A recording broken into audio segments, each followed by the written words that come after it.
اللہ مالک کا فرمان ہے وَفِي ذَلِكَ فَلْيَتَنَافَسِ الْمُتَنَافِسُونَ، سبقت لے جانے والوں کو اس میں سبقت کرنی چاہیے۔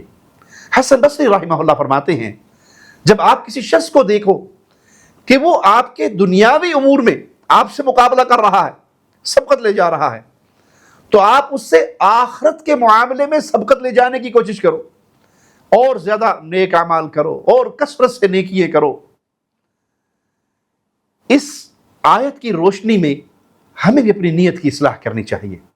اگر کسی کا بچہ قرآن حفظ کر رہا ہے تو آپ بھی اپنے بچے کو قرآن حفظ کروائیے۔ اگر کوئی تہجد کی نماز پڑھ رہا ہے تو آپ بھی تہجد کی نماز شروع کیجئے۔ اگر آپ کسی کو دیکھتے ہیں وہ جمعرات اور پیر کا روزہ رکھ رہا ہے تو آپ بھی جنت کمانے کے لیے ان 2 دنوں کے روزے رکھیے۔ یہ ہے مقابلے کا میدان کہ آخرت کمانے کے لیے جو بندہ دوڑ رہا ہے اس کے ساتھ مل کے دوڑ لگائیے، اس سے جیتنے کی کوشش کریے۔ دنیاوی معاملات میں دوڑ لگانے کا کوئی فائدہ نہیں۔ جیسے آپ کسی کے گھر جائیں، وہ گھر بڑا ڈیکوریٹ ہو، بڑا خوبصورت سجایا ہوا ہو، تو اسے دیکھ کر ماشاءاللہ تبارک اللہ پڑھیں، اس کے لیے برکت کی دعا دیں، لیکن اس کے گھر سے نکل کر اپنے دل میں یہ امنگ لے کر نہ آئیں کہ میں نے بھی اپنے گھر کو ایسے ہی ڈیکوریٹ کرنا ہے۔ یہ کوئی مقابلے کی بات نہیں ہے۔ کسی کا بچہ ڈاکٹر بن رہا ہے، انجینئر بن رہا ہے، دنیاوی فنون حاصل کر رہا ہے، یہ کوئی مقابلے کا میدان نہیں ہے۔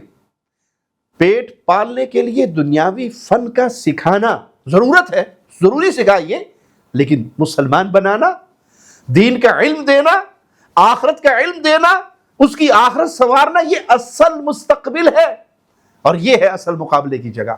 اللہ ہمیں جنت کمانے کے مقابلہ کرنے والوں میں شامل فرما دے۔